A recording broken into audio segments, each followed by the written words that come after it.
এটা হচ্ছে you are playing football. তো এটাকে প্রথমে কোন টেন্সে আছে আমাকে জানতে হবে। এটা কোন টেন্সে আছে না প্রেজেন্ট কন্টিনিউয়াস টেন্স। কোন টেন্স? প্রেজেন্ট কন্টিনিউয়াস, তাই তো। তো এটাকে আমাকে যদি ভয়েস চেঞ্জ করতে হয় তাহলে প্রথমে এটা জানতে হবে এটা যেটা করলো আর কি কিছু নয়, এটা ভুল করেছে, ওটাকে দেখিয়ে দিচ্ছি, ঠিক আছে? ওটা দেখে নাও ভালো করে। ওকে হ্যাঁ sir.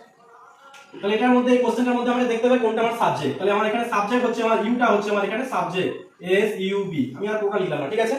S U B J C T subject. Okay হ্যাঁ স্যার। এখানে যে আর দেওয়া আছে এই আরটা হচ্ছে আমার অক্সিলারি ভার্ব। কি ভার্ব বললাম? Auxiliary verb. অক্সিলারি ভার্ব, ঠিক আছে। প্লেইংটা হচ্ছে আমার এখানে কি না প্লেইংটা হচ্ছে আমার এখানে ডু ভার্ব। কি ভার্ব বললাম? Do verb. Do verb, very good. এবার ডু ভার্বকে কি বা কাকে দিয়ে প্রশ্ন করতে হয়? কাকে প্রশ্ন করতে হয়? কি ডু ভার্বকে কি বা কাকে দিয়ে। তো ডু ভার্ব এখানে প্লে আছে, প্লে মানে কি খেলা। তাহলে আমি প্রশ্ন করি কি খেলে, অ্যানসার কি পাচ্ছি না ফুটবল। কি অ্যানসার পাচ্ছি? ফুটবল। তাহলে ফুটবলটা হয়ে যাচ্ছে আমার এখানে অবজেক্ট, ও বি জি ই সি টি। বুঝতে পারলে না পারলে না? আচ্ছা বুঝতে পারছি। তাহলে আমি প্রথমে থেকে দেখে নিলাম, তা চুজ করে নিলাম যে কোনটা আমার সাবজেক্ট, কোনটা আমার অক্সিলারি ভার্ব, কোনটা আমার ডু ভার্ব, কোনটা আমার অবজেক্ট, এটা আমি আইডেন্টিফাই করে নিলাম, ঠিক? হ্যাঁ স্যার। এবার নিয়ম হচ্ছে কি না অবজেক্টটা হয়ে যাবে সাবজেক্ট, সাবজেক্টটা হয়ে যাবে অবজেক্ট। কি নিয়ম? অর্থাৎ অবজেক্টটা হয়ে যায় আমার সাবজেক্ট, সাবজেক্টটা হয়ে যাবে আমার অবজেক্ট। বুঝতে পারলে না পারলে না? হ্যাঁ স্যার। তাহলে এখানে ফুটবলটা ছিল অবজেক্ট, এটা হয়ে গেল আমার সাবজেক্ট, এটা হচ্ছে অ্যানসার লিখছি আমি, ঠিক আছে? তাহলে ফুটবলটা আমার প্রথমে চলে এলো ডব্লিউ টি বি ও।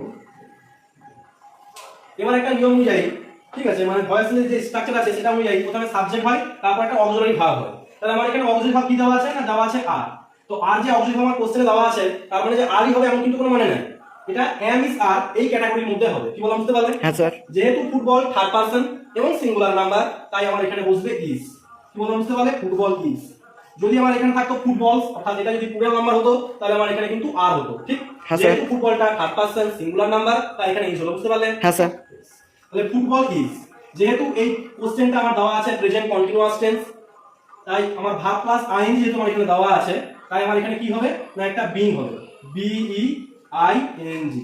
অর্থাৎ তোমরা মনে রাখবে যখন ভার্ব প্লাস আইএনজি থাকবে যে কোশ্চেনে, সেই কোশ্চেনে কিন্তু অক্সিলারি ভার্বের পরে একটা বিং বি আইএনজি বিং যুক্ত করে দেবে। কি বুঝতে পারলে?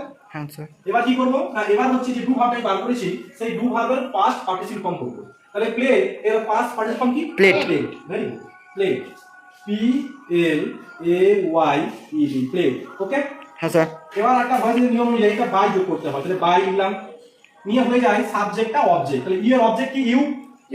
ইউ হয়। Very good, you, Y O U, you.